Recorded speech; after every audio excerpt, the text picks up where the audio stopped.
Hello student, आप सभी का श्रेष्ठ मित्र क्लासेस में स्वागत है।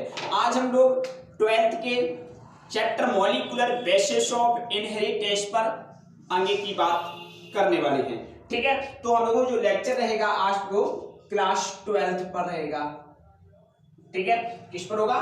क्लास 12th पर रहेगा। मैं आपको एक वर्ड बता रहा हूं एनसीईआरटी का, क्योंकि मेडिकल एग्जाम के लिए यदि आप बायोलॉजी पढ़ रहे हो तो वेरी वेरी इंपॉर्टेंट जो आपकी बुक है वो एनसीईआरटी है, चाहे वो आपकी 11th की रही हो या 12th की।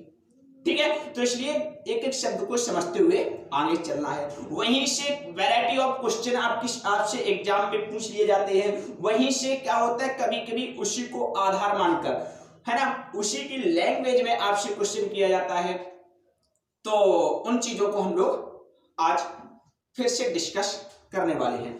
तो यहाँ पे पहला बिंदु लिखा हुआ है। अभी तक हम लोग डीएनए पर काफी चर्चाएं कर ली थी। हमने समझ लिया था कि डीएनए का निर्माण किस प्रकार हुआ, डीएनए को बनाने वाली जो इकाई है न्यूक्लियोटाइड, वो किस प्रकार डीएनए का निर्माण करती है। डीएनए के निर्माण में दो श्रृंखलाएं भूमिका निभाती हैं। एक श्रृंखला होती है 5 प्राइम टू 3 प्राइम और दूसरी श्रृंखला होती है 3 प्राइम टू 5 प्राइम। तो इन श्रृंखलाओं का निर्माण किस प्रकार होता है, इन सभी बिंदुओं को हम लोगों ने समझ लिया था। आज हम बात करेंगे, थोड़ा इंफॉर्मेशन बचा हुआ है, उसके समाप्त होने के बाद हम आगे की कहानी पर चर्चा करेंगे। ठीक है, आगे हमको क्या क्या पढ़ना है कि डीएनए को किस प्रकार खोजा गया, डीएनए आनुवांशिक पदार्थ है, इसको किस प्रकार सिद्ध किया गया, किस साइंटिस्ट की क्या भूमिका रही, और आज हम लोग डीएनए को मुख्य आनुवांशिक पदार्थ मानते हैं, ये कैसे स्पष्ट हुआ, तर्क से इस पर हम लोग आगे बात करने वाले हैं। तो अभी हम कुछ बिंदुओं को समझ लेते हैं। देखो क्या लिखा उसमें, देखो यहां से सीधा क्वेश्चन एनसीईआरटी की लाइन टू लाइन उठा के पूछ दिया जाता है, तो इसको समझना, इसको नजरअंदाज नहीं करना है। लिखा हुआ है कि पिच की लंबाई 3.4 नैनोमीटर होती है। अब आपके सामने प्रश्न आएगा आपको कि सर पिच क्या होता है, पिच है क्या? वैसे क्वेश्चन आपके दिमाग में आना नहीं चाहिए, क्योंकि मैंने पिच के विषय में आपको डिटेल में पिछले वीडियो में पढ़ाया हुआ है ना। तो अब कहोगे कि सर पिच क्या है। यदि आप डायरेक्ट मेरा कहीं अन्य जगह से वीडियो देख रहे हो तो आप गलती कर रहे हो, पूरा क्रम से पढ़कर आइए। चलो अब देखते हैं पिच क्या है। देखो डीएनए को आप देखते हो, डीएनए का निर्माण दो श्रृंखलाओं से होता है। एक श्रृंखला होती है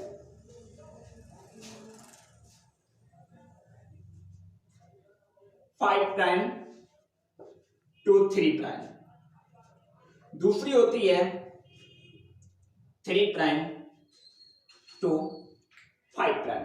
होती कि नहीं होती? अब ये जो श्रृंखलाएं होती हैं, अब इसमें श्रृंखलाओं का जो एक फेरा है, श्रृंखलाओं का जो एक फेरा है, उससे ही हम लोग पिच बोलते हैं। कहां पे है? देखो ये पूरा आ रहा है, यहां से यहां तक कि नहीं आ रहा है, इसे ही हम लोग पिच बोलते हैं। क्या बोलते हैं? पिच बोलते हैं। अब इस पिच में 10 क्षार युग्म पाए जाते हैं। क्या पाए जाते हैं? बेस पेयर पाए जाते हैं। कितने बेस पेयर पाए जाते हैं? 10। 1 2 3 4 5 6 7 8 9 10।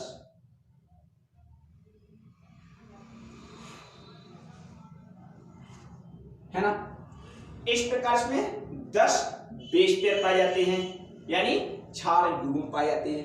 तो 10 क्षार युग्म होते हैं, वो एक पिच में पाए जाते हैं। तो एक पिच में क्षार युग्म का नंबर कितना होता है? 10। 10 क्षार युग्म मिलकर एक पिच का निर्माण करते हैं। तो क्वेश्चन को हमको अच्छे से समझना है।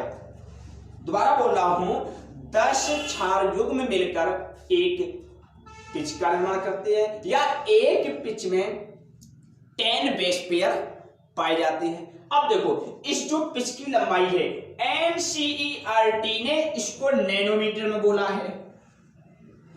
किस में बोला है? नैनोमीटर में।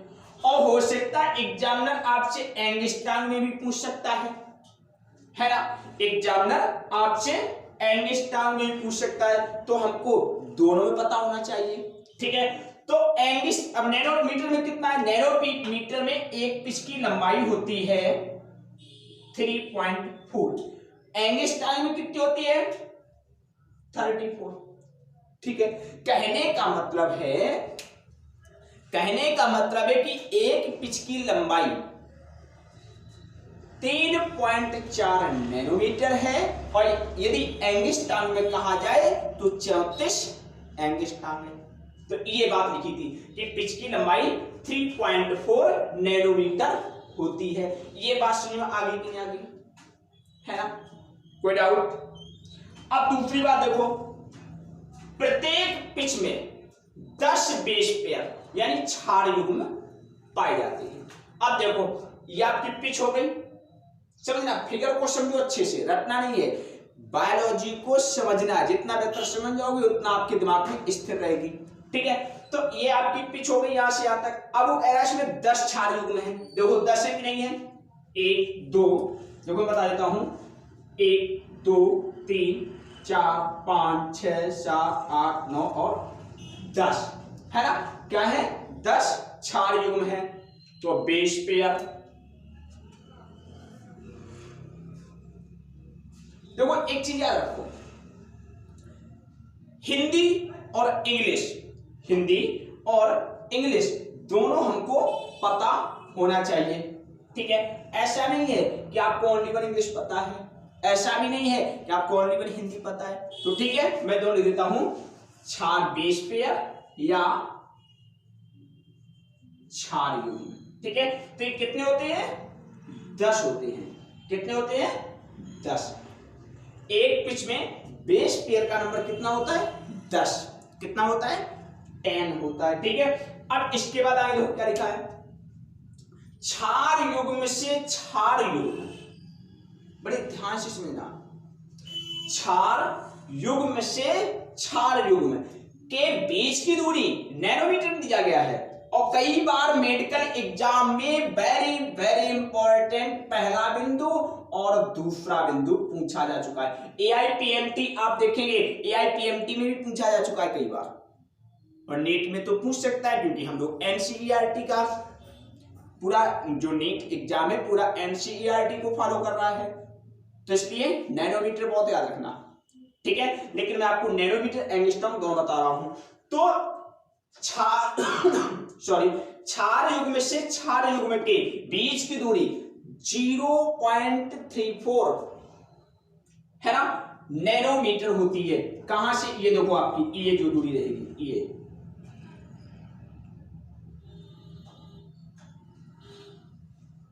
नैनोमीटर कितनी होगी?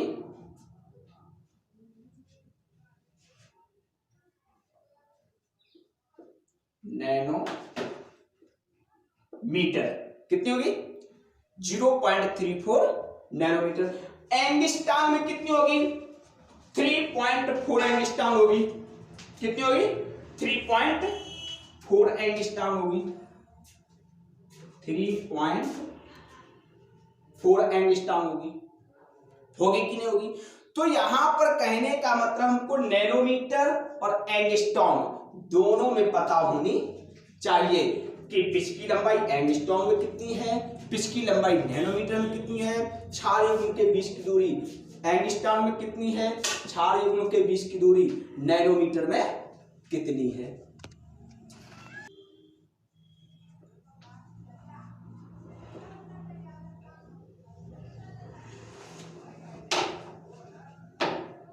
चलिए अब हम लोग बात करेंगे सेंट्रल डोग्मा पर। किस पर बात करेंगे? सेंट्रल डोग्मा पर। अब देखिए इसमें क्या होता है, सेंट्रल डोग्मा है ना, हिंदी में इसको क्या बोलते हैं? हिंदी में इसको हम लोग बोलते हैं मूल सिद्धांत। क्या बोलते हैं? मूल सिद्धांत। मूल सिद्धांत। तो सेंट्रल डोग्मा कहना क्या चाहता है? पहली बात है कि ये सेंट्रल डोग्मा कहना क्या चाहता है। तो सेंट्रल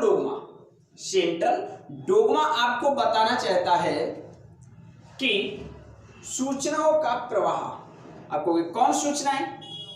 आनुवांशिक सूचनाएं। कौन सूचनाएं? आनुवांशिक सूचनाएं। तो आनुवांशिक सूचनाओं का प्रवाह डीएनए से एमआरएनए और एमआरएनए से प्रोटीन के माध्यम से होता है। सेंट्रल डोग्मा आपको बताना चाहता है कि आनुवांशिक सूचनाओं का प्रवाह किस क्रम में होता है। अब ये सेंट्रल डोग्मा को बताने वाले कौन वैज्ञानिक थे? तो सेंट्रल डोग्मा को बताने वाले साइंटिस्ट थे क्रिक। कौन थे? क्रिक। लिख देता हूं मैं नाम यहां पर, क्रिक, याद रखना, क्रिक। क्रिक ने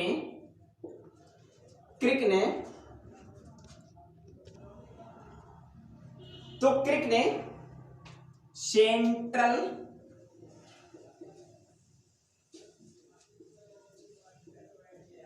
डोग्मा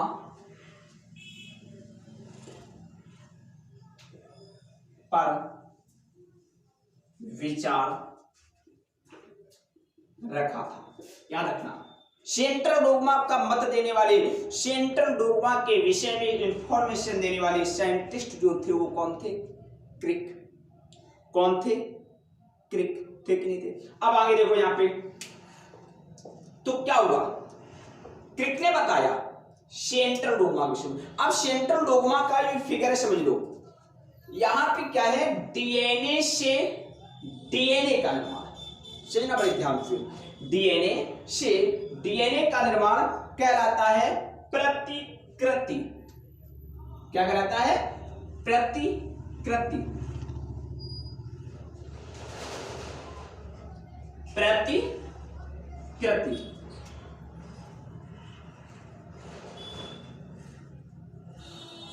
क्या कहलाता है? प्रतिकृतियन। ठीक है। अब इसके बाद डीएनए से एमआरएनए क्या कहलाता है? अनुलेखन।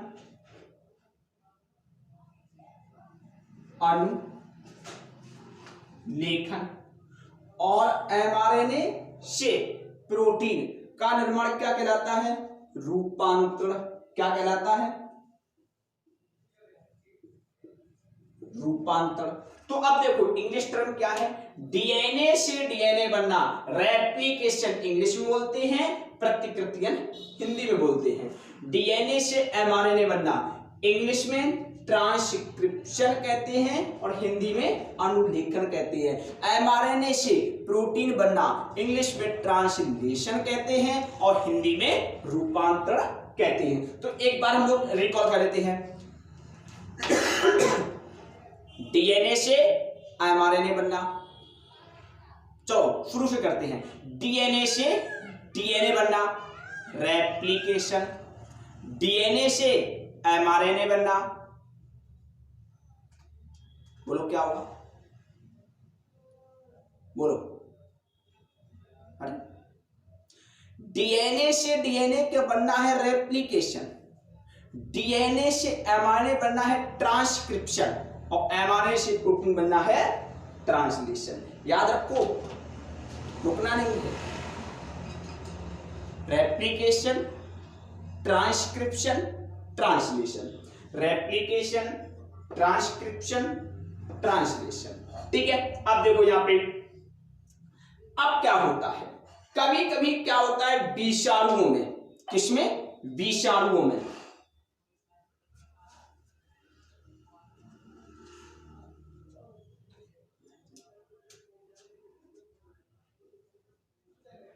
विषाणुओं में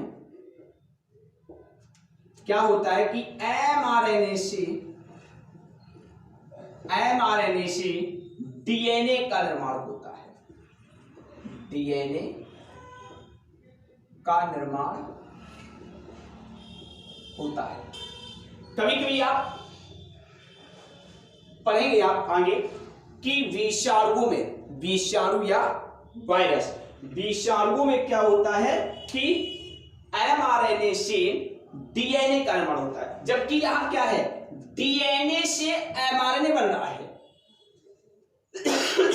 डीएनए से एमआरएनए बन रहा है। एरो को समझिए बड़े ध्यान से। ठीक है। लेकिन विषाणुओं में क्या होता है कि mRNA से DNA बनता है, mRNA से DNA बनता है। अब इस परिघटना को क्या कहते हैं, NCERT में ये क्वेश्चन करके छोड़ दिया गया है और बिल्कुल बात ठीक है, ठीक है। अब इस परिघटना को क्या बोलते हैं, इसको बोलते हैं रिवर्स ट्रांसक्रिप्शन। क्या बोलते हैं, रिवर्स ट्रांसक्रिप्शन। क्या बोलते हैं, रिवर्स ट्रांसक्रिप्शन। तो विषाणुओं में mRNA से DNA का निर्माण होता है, इसे रिवर्स ट्रांसक्रिप्शन कहते हैं। तो रिवर्स ट्रांसक्रिप्शन कहते हैं, ठीक है। तो रिवर्स ट्रांसक्रिप्शन क्रिया कौन हो गई, mRNA से DNA का बनना, ये है mRNA से DNA का बनना क्या कहलाएगा, रिवर्स ट्रांसक्रिप्शन कहलाता है। इस प्रकार हम लोगों को एक एक बात अच्छे से पता होनी चाहिए, रिवर्स ट्रांसक्रिप्शन क्या है और ट्रांसक्रिप्शन क्या है, दोनों में डिफरेंस क्या है, कहां रिवर्स ट्रांसक्रिप्शन है और कहां ट्रांसक्रिप्शन है, ठीक है। रिवर्स ट्रांसक्रिप्शन mRNA से DNA बने, ट्रांसक्रिप्शन DNA से mRNA बने। रिवर्स ट्रांसक्रिप्शन की घटना विषाणु यानी वायरस में घटती है, ठीक है। अब शेष इंफॉर्मेशन आपको अगली वीडियो में पढ़ने को मिलेगी। धन्यवाद, पढ़ते रहिए।